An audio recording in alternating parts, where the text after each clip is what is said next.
Barakatah Yahweh, Barakatah Yahweh Shai, Barakatah Yahweh, Barakatah Yahweh Shai, Barakatah Yahweh, Barakatah Yahweh Shai. I want to say call halal, Yahweh Ba'Shem Yahweh Shai, Ba'Shem, Rachak Wadash, Barakatham. Double honor to our apostles, for our elders who rule well. Bless salutations to you brothers out there teaching and enduring truth and sincerity. And you few women that follow. And also the tares, the wheat among the tares. Salakia. Salakia, I had to get things straightened out real quick. So we're going to go into Nahum chapter 3. We're going into Nahum chapter 3 today. It says, woe to the bloody city. It is full of lies and robbery. Yes, and that word woe goes back to destruction, okay? You could say alas, ha, ho, woe. It says up threatening, okay? Lamenting, okay? So going back to Nahum, it says, woe to the bloody city. And that bloody city is Babylon, which is America, pertaining to what happened to the Native Americans and the Negroes that were here and still are. And it says, woe to the bloody city. It is full of lies and robbery. Yeah, it's definitely full of lies when it's pertaining to our heritage. It's full of lies pertaining to the whole government system. Any president that's in process of getting elected is all based off of lies. The way the contractual elements are set up, from reading fine print, lawyers, the whole judgment system, is all full of lies and deceit. Okay, it says and robbery, and that's the whole money system in itself is robbery, because they're loaning out money and using the money system in itself is getting interest off something that's not even in existence. Okay, it's just I would say, I can't say winging it, but going and taking a chance to basically have you borrow money that doesn't exist, and hoping that you pay the interest back. And if you don't pay the interest, they'll have a company that they'll finance and have them pay the interest, and it becomes like a circular income type of a system. It says they say the prey departeth not. The noise of a whip, and the noise of the rattling of the wheels, and of the prancing horses, and of the jumping chariots. Yeah, what does that mean?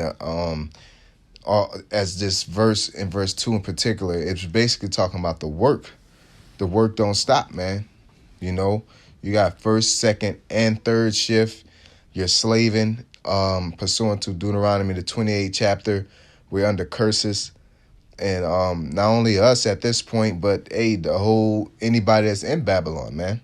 Which is also known as Egypt, which is the house of bondage. Okay? It says the horsemen lifted up both the bright sword and the glittering spear, and there is a multitude of slain, and a great number of carcasses. There is none in of their corpses. They stumble upon their corpses, because of the multitude of the whoredoms of the well-favored harlot. So you see, so that who is that harlot? That's going back to what? Revelations. So when you go back to Revelations and you read about the harlot sitting on the dragon, basically on top of the dragon, man. You know what I'm saying? On the beast. You know what I'm saying? That's that same situation. This is the scripture pertaining to that. See here. I'm gonna get it real quick. Slack it.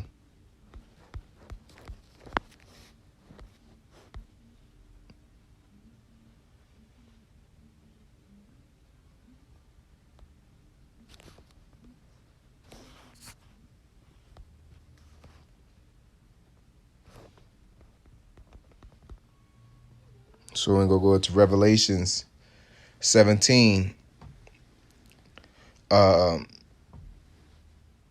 17 and 16, just to get to the point. It says, "And the 10 horns which thou sawest upon the beast, these shall hate the whore, and the whore shall make her desolate and naked, and shall eat her flesh and burn with fire." And this whore basically is the one that sits on the beast, and basically the whore will become hated by the beast itself, which is talking about, basically you could say NATO and the EU, but to actually talk about the 7 heads and the 10 horns, which is the NATO and the EU, that's, German major, German minor, Hispaniola, France, Britain, Greece, Rome, I'll be missing a couple of them, but you get my point of what I'm saying. And that harlot or that whore that sits on that beast is America, which is known as Babylon. Okay. So going back to Nahum.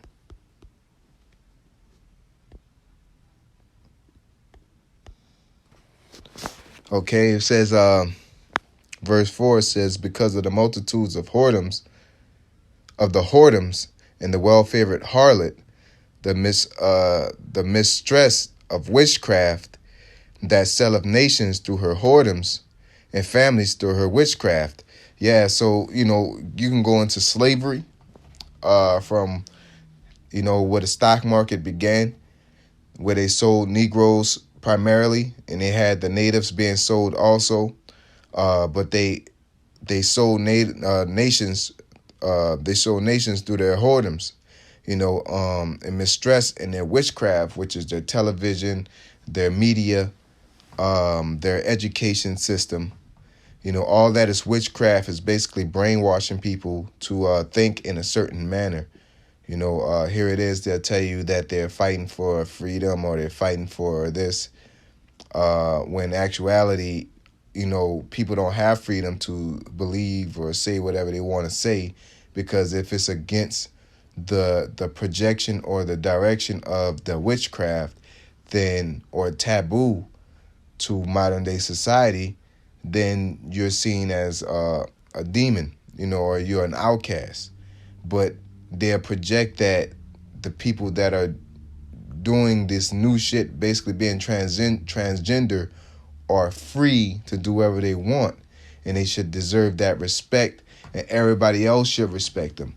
But in the same breath, they'll bash people for being polygamous or being so-called religious or believing in the Most High. It's an oxymoron to sit there and say, people of religion hate you, and that's the problem with religion. And then when somebody is religious at this point, because, in this day and age, wickedness is definitely more powerful than righteousness, as far as the leverage, as far as the wave, as far as the vibration,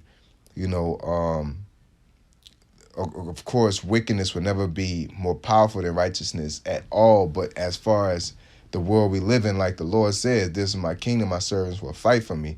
Marvel not that the world hated you, that it hated me first." Many are called, but many. It's not many are called, but few are chosen. That's a different. But be not of this world. The Lord chose you out of this world. If you're the world, they'll love you, and the world will love His own.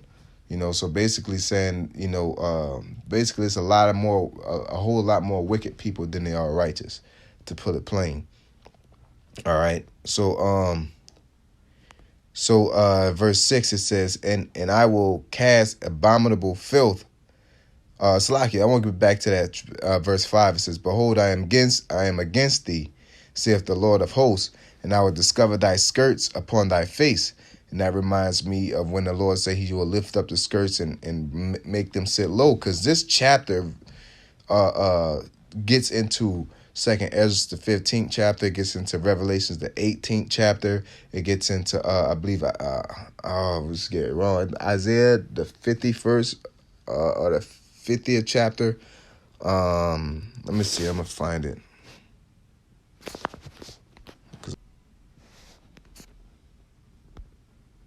Salakia. Let's see here.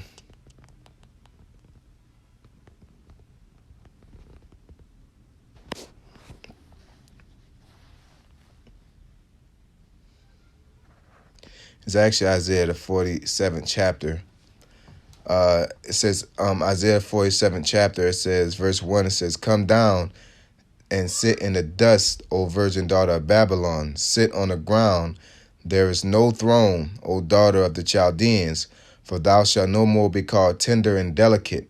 You know, the reason why Babylon, virgin daughter of Babylon, which is America, because there is no physical daughter of Babylon as a land, okay, or a nation. Okay, this is a spiritual reference pursuant to Psalms when it called Edom the daughter of Babylon. That's where the connection would be if you want to go biblical.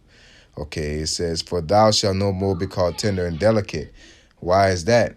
You know, because basically this virgin, America as Babylon, this virgin's cherry was never popped by war. And we're not talking about objective war. We're talking about external war. We're talking about internal war. This place has never had troops come on the ground. Pearl Harbor doesn't count because nobody ever landed here, and that technically America wasn't hit. It was a harbor that was hit. The revolution wasn't a war that was coming from another nation internal. Is basically a civil war, for lack of better words, and the same as a civil war. Okay, but that virgin is basically talking about other nations like Russia, China, that are going to be able to set foot on this land, just like the movie Red Dawn, I believe. And there's actually the game the new Modern Warfare game is inciting that. Even though it's based in Russia, they're pushing. You can tell that they're pre-programming people to get used to seeing and expecting something like that to happen, and what they're implying that it'll happen in America, because that's the whole vibe that they're pushing, even though it's in a different country. Okay, it says, "Take the millstones and grind meal, uncover thy locks, make bare the leg." See, uncover the thigh, pass over the rivers. Thy nakedness shall be uncovered. What is thy nakedness? It's talking about the when you cover your body, you hide the bare you. You know what I'm saying? And it says, "Yea, thy shame shall be seen."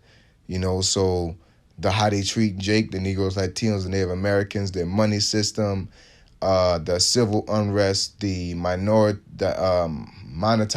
of the funds, and the economy, the intelligence of the average American, all that is being uncovered. Okay, the witchcraft, you know, to where there's a bunch of civil unrest and protests.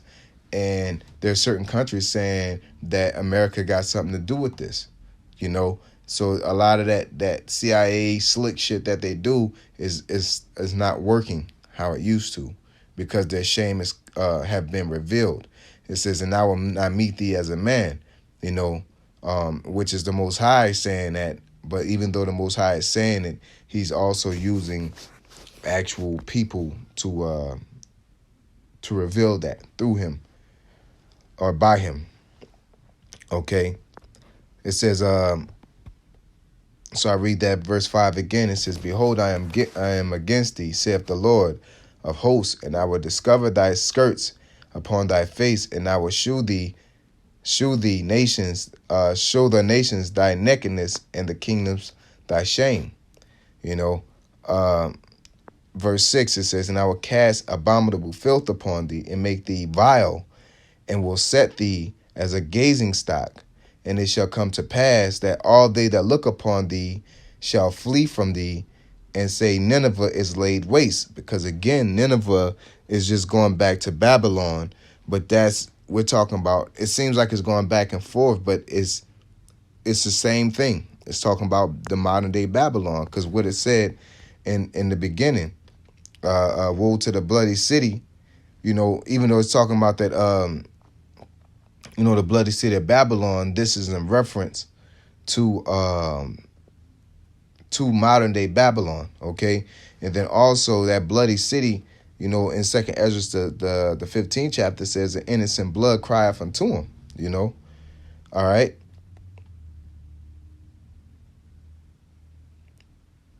Verse 7, it says, "And it shall come to pass that all they that look upon thee shall flee from thee, and say, Nineveh is laid waste. Who will bemoan her? When shall I seek comforters for thee? Art thou better than Populus? No, that was situated among the rivers, that had the waters round about it, was rampart, whose rampart was the sea, and her wall was from the sea. Ethiopia and Egypt were her strength, and it was infinite. Put and Labam were thy helpers. Yet was she carried away. She went into captivity. Her young children also were dashed in pieces at the top of all the streets, and they cast lots for her honorable men, and all her great men were bound in chains. Thou also shalt be drunken, thou shalt be hid, thou shalt seek strength because of the enemy. Okay, and what does the scripture say?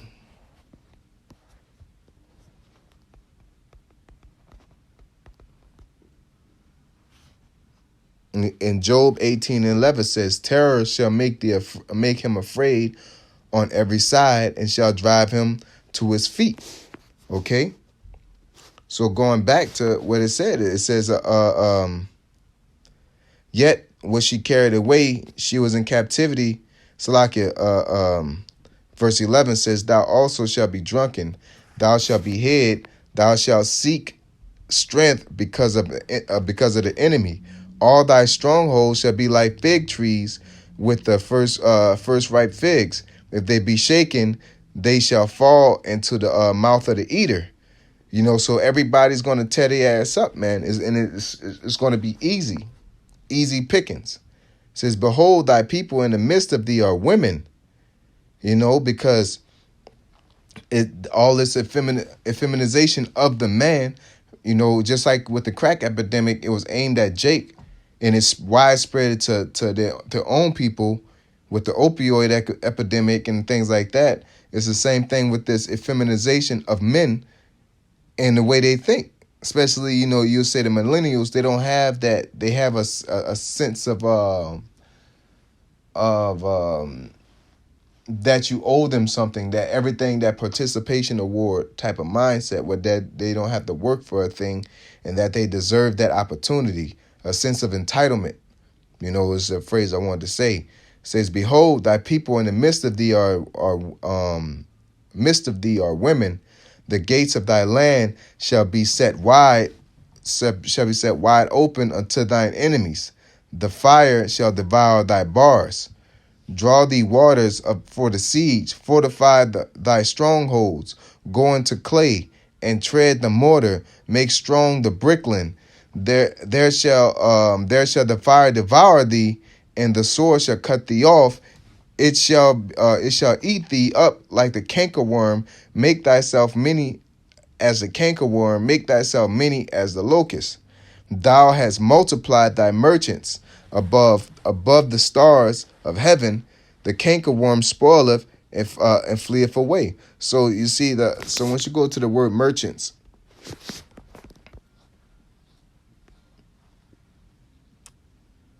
it says trafficker, trader. It says, "Thou hast multiplied thy merchants." So they're